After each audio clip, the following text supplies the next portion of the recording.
my name is LeunameGames and welcome back to LeunameGames. Today I'm going to teach you how to play the two-player sports game Ten Gameday by Fremont Die Consumer Products Industries and designed by I don't know because it's literally unknown. I feel like I don't even need to describe this game because as you look at the cover you know it's a football game just branded by the Big Ten.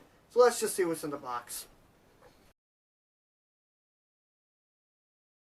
To set up the game, you need to make sure that the board is where both players can reach it. There are these little clear tokens that you are going to place on the scoreboard as well as the down track. This is going to represent what the score is and what down you're on. You're then going to decide who is going to start out on offense. You're going to roll this die, and whoever has the higher number is going to decide whether to start on the offense or the defense. Whoever decides to start on the offense is going to draw the top card of this special teams deck, and that is going to represent what the kickoff and the punts are, which I'll explain in a second. But the kickoff is what you're going to be looking at when you're kicking off the game. The player who is starting on offense is going to draw the top card of this special teams deck, look at the number on the kickoff side, and you're going to place this ball marker that comes with the game on that spot on your side of the field.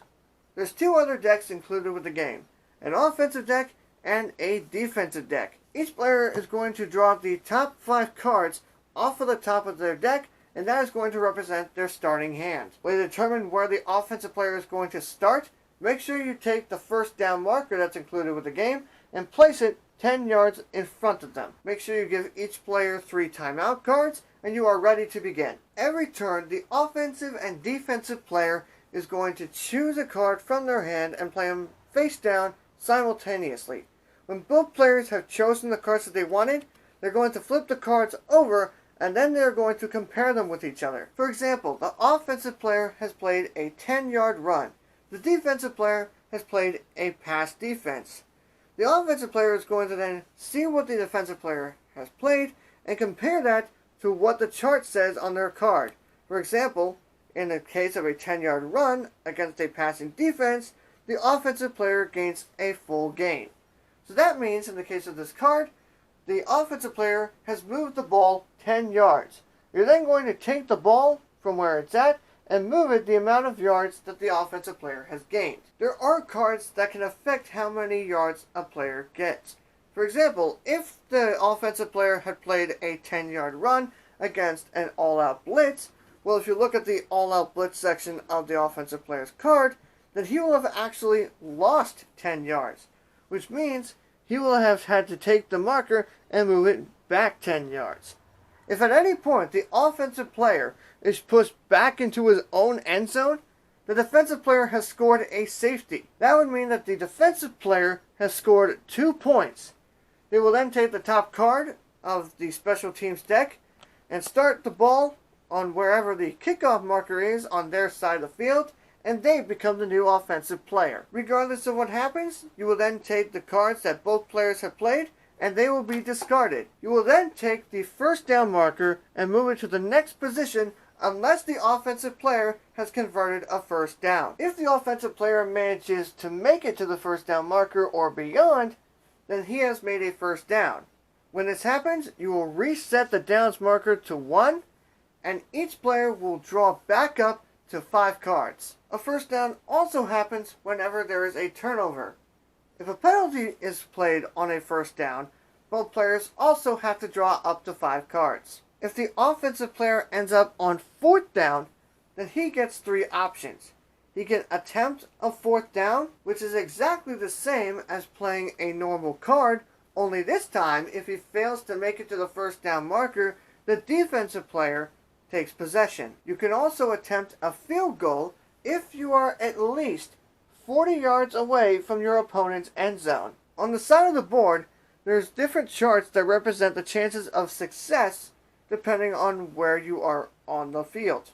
For example, you will have a much harder time making a field goal from the 40-yard line than you would if you were on the 5-yard line. To attempt a field goal, you're going to roll this die, and then you're going to compare that with a chart that matches where the ball is. For example, let's say I just attempted a field goal on the 40-yard line, and I just rolled a 6.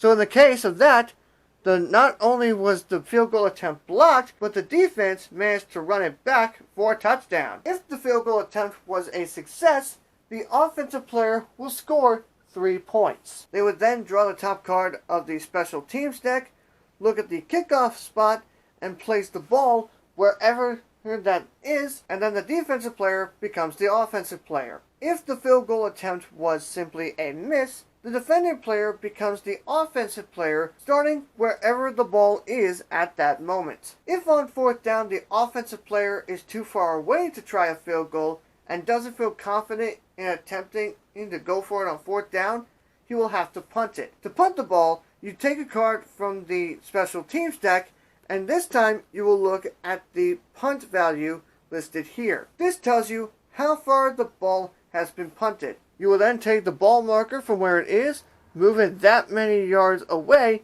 and the defensive player now becomes the offense. Whenever there is a change in possession, whether it's from a turnover, or it's from a missed field goal, or when it's from a punt, it's important to make sure that the players give each other the cards that they had face down, so that the opponent does not see them. It's also important to remember that if, when changing possession, the cards that you get passed are not 5, make sure you draw back up to 5 cards. Also, always remember, if there's a change in possession, you reset the downs marker. If the offensive player manages to get the ball into the opponent's end zone, this is a touchdown and will score the offensive player 6 points. When a player scores a touchdown, he has 2 options. He can either attempt an extra point, or he could go for 2 points. To go for an extra point, all you have to do is simply roll a die, and if you roll anything other than a 6, the field goal attempt is good, and you will gain an extra point. If you decide to go for 2, then you will roll the die, and if you roll a 3 or a 6, then the 2-point attempt is good. Anything else is a miss. Whenever there is a score, whether it's from a field goal attempt, a touchdown, or a safety, the defending player becomes the offense. The new offensive player takes the card from the special teams, they look at it, they look where the kickoff number is, and they will start on their side of the field at that yard line. If a player does not like the options for the plays that they have, they can choose to call a timeout. Each player has 3 timeout cards that they get per half, and what they do is they simply take one of the timeout cards that they have, they flip it over to signify that they used it. When you use a timeout, both players have to discard their entire hands. They have to take their hands, put them back into the deck, shuffle them up, and then draw a new hand of 5 cards. After a timeout is called and the players have reloaded their hands, the players have to play another card before one of them can call another timeout. The game takes place over 2 halves. A half ends when the entire deck is depleted and when no players have any cards left in their hands. When a half is over, you will shuffle all of the decks back into each other. You will give each player their 3 timeouts back, and the player who started on defense is now starting on the offense. They draw the top card of the special teams deck, and yada yada. After the second half is over with, the game is over, and whoever has the most points wins. If there is a tie, there is overtime to determine the winner. When overtime happens, each player gets the ball on each other's 25-yard line. They're then going to take turns going back and forth until at least one player can score, but the other player can't. One last thing before I go. Since this game is branded by the Big Ten Football Conference, the game also comes with magnets for the different teams that you can place into the end zone to give a little bit of customization for the game you're playing. Does it matter which teams go in there? No. Does it affect the gameplay at all? No. You're here just for branding purposes only. And that's everything you need to know in order to play Big Ten Game Day. As always, if you have any questions at all, feel free to leave them in the comments below and I will get to them. Thank you all as always so much for watching. I hope you enjoyed this video. If you did, give it a big thumbs up. That means a lot to me. If you like what I do and you want to support me in the future, please feel free to hit subscribe. And I will see you all in the next video. But until next time, see you later.